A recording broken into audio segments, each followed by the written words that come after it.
Welcome to this session on CCNA tutorial Network Access. This video is aligned with Cisco's official CCNA 200-301 exam blueprint and is designed to guide you step by step towards certification success.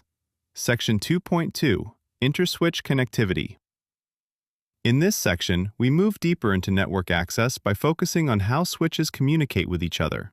So far, we've looked at how VLANs segment traffic within a single switch. Now we extend that concept across multiple switches. We'll start by defining interswitch connectivity, then explore how trunk ports allow multiple VLANs to span switches using 802.1q tagging. Finally, we'll connect this to inter-VLAN routing and see how traffic moves between VLANs using Layer 3 devices. Interswitch connectivity refers to the Layer 2 connection between two or more switches that allows Ethernet frames to be exchanged. These links let VLANs extend beyond a single switch while still maintaining logical separation. Even though devices are connected to different switches, they can behave as if they are part of the same logical LAN. At this point, communication is still handled at Layer 2 using MAC addresses, not IP routing. Interswitch connectivity operates entirely at Layer 2, meaning frames are forwarded based on MAC addresses. Each switch maintains its own MAC address table for each VLAN. These connections typically use Ethernet links and often carry multiple VLANs at once. Because redundant links can introduce loops, protocols like spanning tree are required. This design allows networks to scale easily and can be enhanced using Ether channel for higher bandwidth and redundancy. A trunk port is a switch interface configured to carry traffic from multiple VLANs simultaneously. It uses IEEE 802.1q tagging to identify which VLAN each frame belongs to while crossing the link. Trunk ports are commonly used between switches, between a switch and a router, or between a switch and a wireless access point. Importantly, tagging occurs only on the trunk link, meaning end devices never see VLAN tags. The 802.1q tag is a 4-byte header added to Ethernet frames when they are sent over a trunk link. This tag includes the VLAN ID, allowing traffic from multiple VLANs to share the same physical connection without mixing. The tag is inserted after the source MAC address and removed before the frame reaches an access port. This ensures VLAN separation across switches while keeping end devices unaware of tagging. The native VLAN is the VLAN on a trunk whose traffic is sent untagged.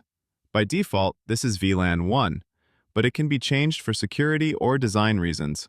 Both ends of the trunk must agree on the native VLAN, otherwise mismatches can lead to traffic leaks or spanning tree issues. When untagged frames arrive on a trunk, the switch internally associates them with the native VLAN. When a switch port is configured as a trunk, it can carry traffic for multiple VLANs at the same time. For traffic to pass, the VLANs must already exist on the switch.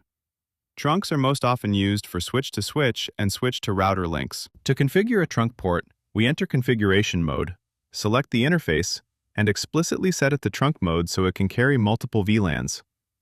We can optionally limit which VLANs are allowed and define a native VLAN for untagged traffic. Disabling DTP is recommended to avoid unintended trunk negotiation. Finally, we verify that the interface is trunking and carrying the expected VLANs. In this example, two switches need to exchange traffic for multiple VLANs. The connection between them must carry VLAN 10, VLAN 30, and VLAN 40, which means the link cannot remain an access port.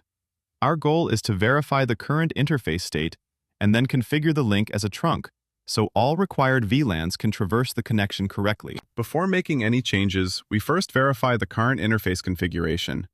By checking the switch port details, we can confirm whether the interface is operating in access or trunk mode and which VLAN it currently belongs to.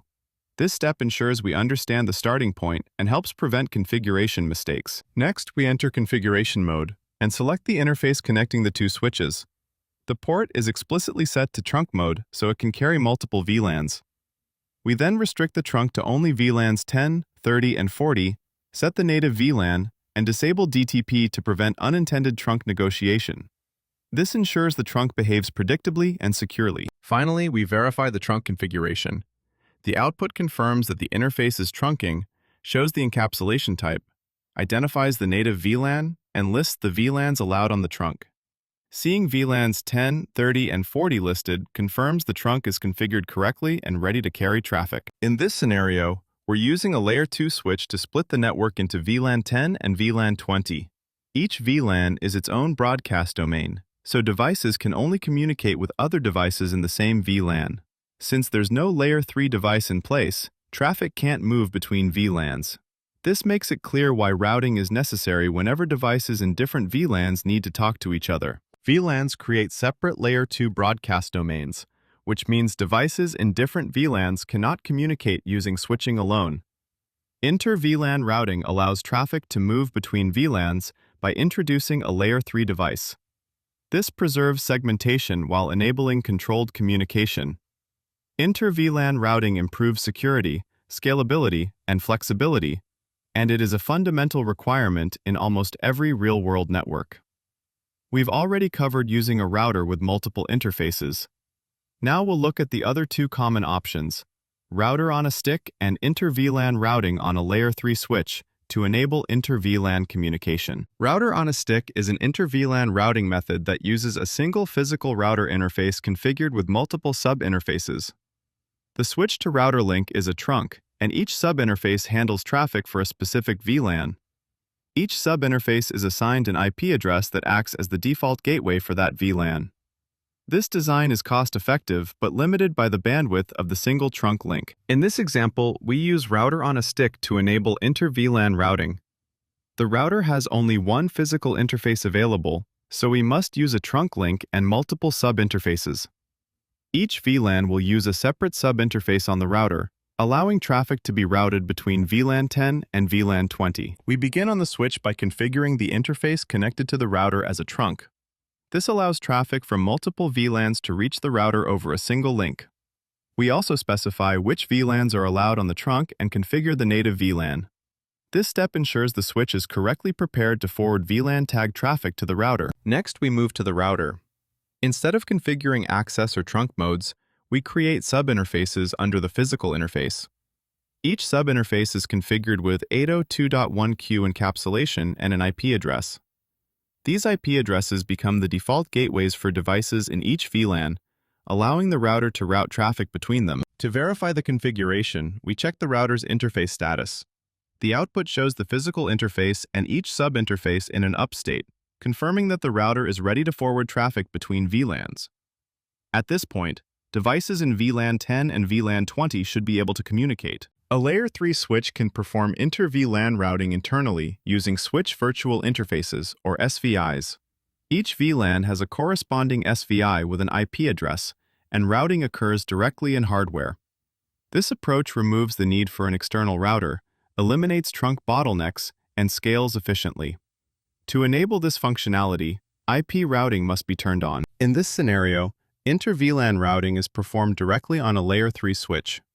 Instead of relying on an external router, the switch itself will route traffic between VLANs using switch virtual interfaces, or SVI. This approach is more scalable and commonly used in modern enterprise networks. Before configuring SVIs, we verify the current interface state. At this point, only physical interfaces appear because no VLAN interfaces have been created yet. This confirms that inter-VLAN routing is not currently enabled. Next, we enable IP routing on the switch and create an SVI for each VLAN. Each SVI is assigned an IP address that serves as the default gateway for that VLAN. Once enabled, the switch can route traffic internally between VLANs without sending it to an external router. Finally, we verify the configuration. The output now shows the VLAN interfaces with IP addresses and an up status. The routing table confirms that the VLAN networks are directly connected. This verifies that inter-VLAN routing is functioning correctly on the switch. To summarize, Interswitch connectivity allows VLANs to span multiple switches using trunk links. Trunk ports rely on 802.1q tagging, with the native VLAN handling untagged traffic. Because VLANs isolate traffic at Layer 2, inter-VLAN routing is required for communication between them. This can be achieved using router on a stick, or, more commonly, Layer 3 switches with SVI. In the next section, we move into Layer 2 discovery protocols, which help network devices automatically learn about their directly connected neighbors. We'll focus on two key protocols, Cisco Discovery Protocol, or CDP, and Link Layer Discovery Protocol, or LLDP. These protocols allow switches and routers to share information such as device identity, interface details, and capabilities, which is extremely useful for troubleshooting and network visibility. Before moving on, take a quiz to test your understanding. Quizzes, summaries, and slides are available on ccna.academy. If you have any questions, leave a comment below, and I'll be happy to help.